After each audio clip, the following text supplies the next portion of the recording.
आमची पोरं लहान असताना 8-8 दिवस पोरांची नाही गाठ नव्हती. आणि आता लोक इतके खाली गेलेत की माझ्या मुलीच्या अंगात कपडे कसे याच्यावर लोकांची कमेंट्स आहे. याच्यापेक्षा काय वाईट पाहिजे.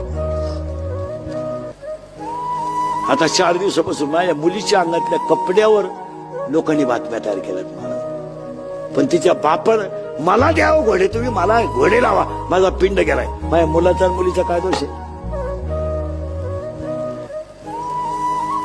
पण ह्या कॅमेरेवाल्यांनी 8 दिवसात माझं जगणं मुश्किल करून टाकलं.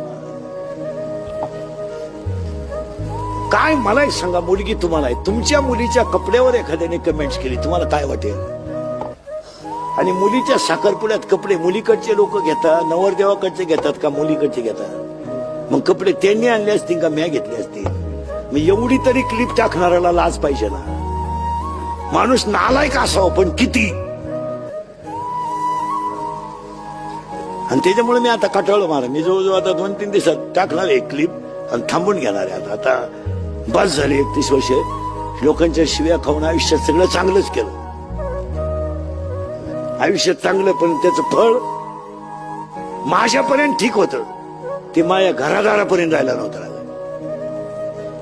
माझ्यापर्यंत ठीक. मी आजही समर्थ आहे ना उत्तर द्यायला. मला अजून 2 वर्ष आयुष्य आहे. मी अजून आहे ना, पण कुटुंबापर्यंत गेल्यावर त्याच्यात मजा नाही. आणि याची अक्कल इंद्रिकरलाच आली पाहिजे. त्याने कीर्तनं बंदच केली पाहिजे. खरं आहे का खोटं आहे. तुम्ही काहीच बोला. हे त्याने बंद केले पाहिजे. त्याला लाज वाटली पाहिजे की आता कमेंट करणारे लोक बोलायला लागले, आता इंद्रिकडने फेटा ठेवून द्यावा, त्याचं त्याने चांगलं सांगावं. हा मी 2-3 दिवसापासून विचार करतोय. 1-2-3 दिवसात घेणार निर्णय मी. पण ते मजा नाही राहिली त्याच्यात. आता तुम्ही दुसऱ्याला काहीच बोलत नाही ना मला.